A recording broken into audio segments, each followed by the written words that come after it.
menghadapi raksasa.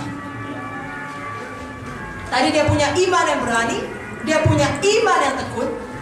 Sekarang dia punya iman yang menang. Kemenangan iman. Seharusnya begitu kita mengikut Tuhan. Seperti Kaleb ini, lagi muda, keberanian iman. Semakin tua, ketekunan iman. Sudah matang dalam Tuhan, ya, kita bilanglah demikian. Walaupun kita bertumbuh terus, tidak pernah langsung seperti Yesus, tidak mungkin sempurna. Kita punya kemenangan iman. Jangan justru semakin tua, semakin tawar hati. Sudah lihat contoh Ibu Munte, semakin tua semakin menjadi jahat. Karena Roh Kudus di dalam dia, semua kemuliaan hanya untuk Tuhan. Itulah dia iman yang menang. Dia tidak berkata, aku sekarang sudah 85 tahun, aku lagi harus menghadapi masa enak, harus pulang balik lagi dari awal. Tidak. Berikan padaku hebat. Dia tahu betul ada raksasa. Dia tahu betul harus bergerak. Dia tidak keberatan. Itulah iman yang menang. Amin, saudaraku.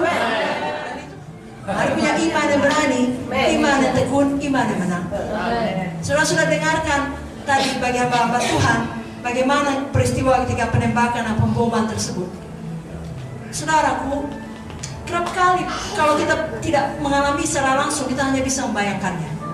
Ya, seperti saya, nggak pernah sekolah dokter, nggak pernah jadi dosen di USU, ya, nggak pernah praktek di rumah sakit, hanya bisa membayangkan kisah meninggalkan itu semua untuk melayani Tuhan. Apalagi bagi orang yang memang nggak pernah kuliah. Tapi bagi orang yang cuma dokter, yang mirip seperti Ibu Munte, akan lebih mengerti, ya, betapa dahsyatnya pengorbanan itu. Lalu terjadi peristiwa penembakan pemboman. Walaupun kita tidak mengalaminya, saudara tidak mengalami secara langsung, saudara bisa bayangkan itu adalah kesempatan yang baik untuk menyerah atau berubah haluan pelayanan. Karena begitu banyak tawaran pada Bapak Munte untuk pergi ke Amerika, ya apalagi sampai sekarang. Saya pikir sampai sekarang bisa dihitung dengan dua tangan ini berapa banyak orang mempunyai kesaksian seperti Bapak Munte. Dan orang-orang berkata, majalah Karisma berkata, ini kesaksian dalam tanda kutip bisa dijual. Bawa seluruh keluarga ke sana, mulai pelayanan di Amerika dan lain sebagainya, tapi tidak dilakukan. Kenapa? Karena tahu apa panggilan Tuhan. Amen. Ya, karena gembala yang baik rela mati untuk domba-dombanya. Bapak Ibu Munte, Bapak Ibu kita bersama sudah mengalami semua hal. Bukan hanya sekedar dibom, ditembak, tapi terus-menerus dikhianati, ya, difitnah, dikritik. Sejak pelayanan ICAN dan seterusnya. Segala macam dibilang tentang Bapak Munte dan Ibu Munte. Tapi Bapak Munte tetap tekun sampai dia pulang ke surga. Ibu Munte tetap tekun sampai sekarang. Kita juga tetap tekun. Amin, saudaraku. Ibrani 10 ayat 38-39 mengatakan, orangku yang benar hidup oleh iman. Apabila ia mengundurkan diri, aku tidak berkenan kepadanya. Tapi kita bukanlah orang-orang yang mengundurkan diri dan binasa, melainkan orang-orang yang percaya dan yang beroleh hidup. Tidak peduli berapa panas pun api penderitaan datang, seperti Sadrak, Mesakh, Abednego, api yang biasa pun cukup panas. Begitu marahnya raja dikatakan panaskan 7 kali lipat. Orang yang melemparkannya pun mati. Saudara juga kalau ada panggilan Tuhan yang besar, kerap kali api bagi saudara 7 kali lebih panas. Kalau itu datang, saudara ingat kisah ini dan berkata, puji Tuhan, masa depanku betul-betul luar biasa. Tetap tekun dan tidak berhenti. Karena memang hamba Tuhan luar biasa dalam Alkitab, tidak ada langsung hebat. Semua harus punya iman yang berani, iman yang tekun, baru sampai pada iman yang menang. Saudara ambil misalnya kisah Daud. Daud sejak muda sudah diurapi menjadi raja. Tapi toh harus mengalami banyak sekali penderitaan. Dikejar-kejar oleh Saul. Punya kesempatan membunuh Saul 2 kali, tidak dilakukannya. Justru dia panggil Bapakku, Bapakku. Ketika hati ini siap, ketika karakter ini sudah dibentuk, Tuhan lihat ini bisa dipercaya. Tidak masalah bagi Tuhan mengangkat kita. Amin. Mempercayakan kepada kita semua berkat-berkat, bukan hanya berkat materi, berkat rohani, pengurapan, kuasa. Tadi Ibu Munte sudah mengajarkan kalau orang punya kuasa tidak punya karakter, mengerikan. Bisa jadi diktator, bisa jadi monster, saudara. Tuhan tidak mau kita demikian. Kita masuk pada kisah Yusuf. Oh, ini lebih hebat lagi, bisa 1 hari 1 malam menjelaskannya. Yusuf saudaraku sangat tekun. Banyak sekali bentukannya. Ya, kalau ada orang yang lebih menderita dalam Alkitab, maksud saya yang paling menderita di Alkitab selain Tuhan Yesus, saya akan memilih Yusuf. Sejak masa mudanya, makanannya adalah penderitaan. Bukan karena jahatnya, karena patuhnya. Dimulai dari awal dia patuh kepada bapaknya. Dia saudara-saudaramu. Gigi dia, nggak nampak di situ. Lalu ada yang bilang, oh saudaramu di sebelah sana. Saking patuhnya berjalan mil kedua ke sana dia. Sudah mau dibunuh. Tidak jadi dibunuh, dilemparkan dalam sumur. Itu mengerikan dalam sumur. Nggak tahu apakah dibiarkan mati kelaparan, mati pelan-pelan, atau akan dilempari dengan batu. Ketika akhirnya dia ditarik ke atas, dipikir sudah berakhir, rupanya dijual. Lalu setelah dijual, tetap dia baik, Tuhan menyertai dia berhasil.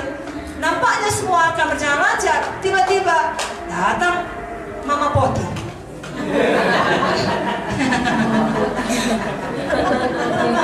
Main mata.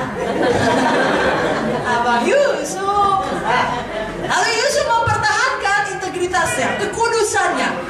Bukan pula dapat acungan jempol dari Potifar. Memang istriku itu kegatelan. Tidak. Justru dijebloskan dalam penjara. Ada banyak kesempatan untuk menyerah. Ada banyak kesempatan untuk mengacungkan jari dan marah kepada Tuhan. Untuk kecewa, pahit hati, sedih, tertekan, stres, depresi, semua dan lain-lain. Tapi Yusuf tidak mengambilnya. Dia bertekun dalamnya. Dalam penjara pun Tuhan menyertainya. Tahukah saudara, dalam penjara dia menolong orang.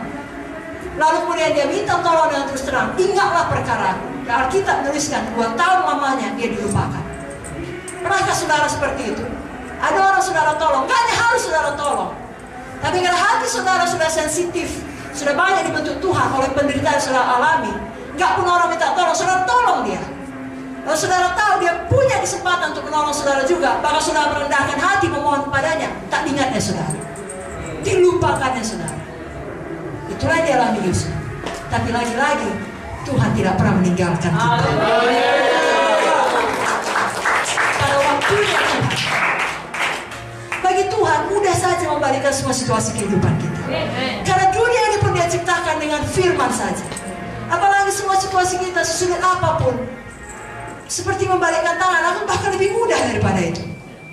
Demikian dengan Yusuf. Bayangkan dari satu hari, dalam sekejap saja, dalam satu hari, dari seorang tahanan jadi seorang perdana menteri. Luar biasa bukan? Tapi punya iman yang berani, iman yang tekun, baru sampai pada iman yang benar. Hari ini pun demikian kita semuanya saudara. Kita pilih untuk tidak pernah mundurkan diri. Kita teladani hamba-hamba Tuhan yang sudah kita dengarkan tadi. Baik Abraham, baik Sadra, Mesa, Abednego, ya, baik Yusuf, baik Daud, terutama Kaleb. Apapun yang terjadi, jangan menyerah. Saudara ingat kisah Gideon. Pada waktu dia mau melawan musuh-musuhnya, dari 32.000 tentara yang dia miliki, sebenarnya dengan 32.000 pun kalah jumlah. Bayangin, dengan 32.000 pun dia pasti kalah jumlah. Lalu Tuhan bilang kurangi jadi 10.000. 10.000 pun Tuhan tidak mau. Suruh minum. Tinggal berapa? 300. Tapi itu Tuhan kita. Tuhan mau kita belajar untuk tidak panik, tidak menangisi yang sudah hilang, tidak menangisi yang sudah pergi, tidak menyesali apa yang sudah terjadi. Tapi bagian kita bertekun di dalam iman. Karena setiap peperangan adalah milik Tuhan. Ini semua pekerjaan kita lakukan adalah pekerjaan Tuhan. Dan Dia menjamin kemenangan kita. Amin saudaraku.